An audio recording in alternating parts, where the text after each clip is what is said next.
Assalamualaikum warahmatullahi wabarakatuh.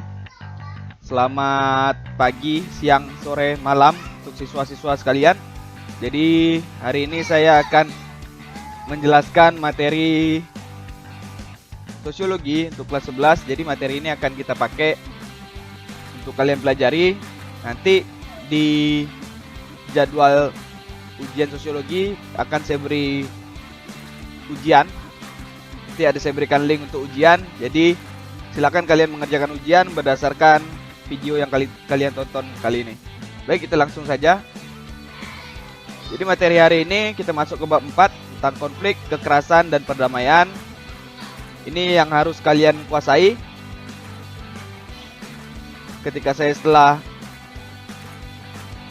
menjelaskan ini, 3 item yang harus kalian ketahui. Yang pertama, kalian bisa mendeskripsikan konflik, kekerasan, dan perdamaian. Yang kedua, mengidentifikasikan pemetaan konflik. Yang ketiga, mendeskripsikan akar masalah dan sebab terjadi konflik. Nah, ini ada 2. Kita bahas dulu tentang konflik dan kekerasan. Jadi, konflik didefinisikan sebagai percekcokan, perselisihan atau pertentangan. Kekerasan didefinisikan sebagai perbuatan seseorang atau kelompok yang menyebabkan cedera atau matinya orang lain, atau menyebabkan kerusakan fisik atau barang orang lain. Jadi perbedaan konflik dan kekerasan, dimana kalau konflik itu kita analogikan sebagai perselisihan yang masih kecil. Namun ketika sudah disertai dengan kekerasan seperti melukai, membuat orang cedera, membuat orang mati, itu sudah dapat dikatakan sebagai kekerasan. Kalau konflik ini seperti kalau kita musuh-musuhan dengan orang, kalau kita punya perselisihan dengan orang, itu hanya sebatas konflik. Tapi kalau sudah pakai menyebabkan orang lain cedera atau mati, itu sudah bisa disebut sebagai kekerasan. Ini ada 2 bentuk konflik menurut Lewis A. Coser. Yang pertama, konflik realistis. Yang kedua, ada konflik non realistis. Konflik realistis berasal dari kekecewaan individu. Ya kalau namanya realistis ya pasti real atau konfliknya nyata.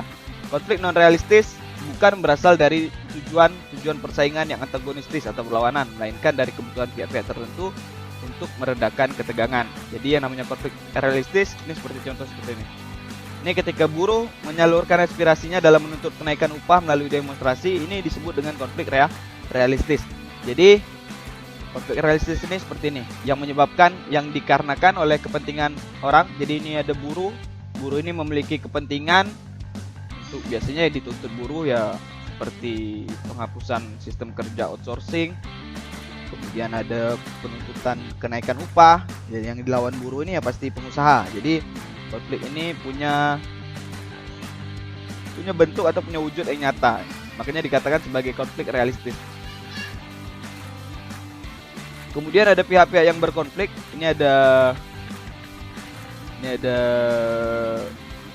yang pertama ada 3, konflik pribadi, ada konflik rasial, ada konflik antara kelas-kelas sosial. Nah, konflik pribadi ini yang pertama terjadi antara 2 individu atau lebih karena perbedaan pandangan dan sebagainya. Ini karena yang konflik pribadi ini terjadi antara 2 individu atau lebih. Berarti konfliknya dari dalam diri individu, tidak ada melibatkan orang lain, tidak ada melibatkan yang lain. Kemudian yang kedua ada konflik rasial. Nah, konflik ini umumnya timbul akibat perbedaan ras, seperti perbedaan ciri badan, kepentingan, dan kebudayaan. Yang mana kita tahu di berita-berita mungkin ada kalian lihat, konflik rasial ini seperti konflik yang di Amerika sekarang antara ras kulit putih dengan ras kulit hitam. Ini disebut sebagai konflik rasial. Karena konflik ini timbul karena adanya perbedaan ras atau warna kulit. Kemudian yang ketiga ada konflik antara kelas-kelas sosial. Konflik ini umumnya disebabkan karena perbedaan kepentingan, misalnya konflik akibat perbedaan kepentingan antara buruh dan majikan. Seperti yang gambar yang kalian lihat tadi, ini konflik termasuk konflik antara kelas-kelas sosial. Kemudian ada 2 lagi, ini ada konflik politik dan konflik internasional. Konflik politik terjadi akibat adanya perbedaan kepentingan atau tujuan-tujuan politis seseorang atau kelompok. Sedangkan konflik internasional ini biasanya melibatkan lebih dari 1 negara, misalnya antara Israel dan Palestina, antara Amerika dan Cina, ini termasuk ke dalam konflik internasional.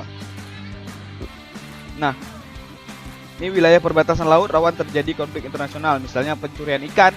Ini apalagi kita di Natuna, yang berbatasan laut dengan negara Malaysia, dengan negara-negara lain, dengan Cina, sehingga membutuhkan penjagaan. Sekarang di Natuna, di Ranai sudah memperkuat penjagaan dengan adanya markas TNI Angkatan Laut, semuanya sudah dipusatkan banyak di Natuna. Pihak-pihak yang berkonflik menurut Ursula Lehr, yang pertama konflik dengan orang tua sendiri, karena adanya ketidaksesuaian antara perilaku anak dan harapan orang tua. Ya, orang tua kebanyakan mengharapkan anaknya jadi anak baik, tapi pasti kalian sering mengalami ketika orang tua ngerapik, ketika orang tua punya keinginan yang tidak sesuai dengan kalian, pasti muncul dengan konflik dengan orang tua sendiri. Yang kedua, perlawanannya konflik dengan anak sendiri. Ini sama dengan konflik dengan orang tua, dengan anak ya sama. Kemudian konflik keluarga dapat terjadi dalam seluruh perkembangan seorang, dengan adik-beradik, dengan sepupu, kok yang dengan keluarga itu namanya konflik dengan keluarga.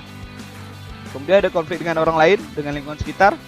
Ini sering juga kalian alami dengan tetangga, dengan teman. Pasti sering terjadi konflik.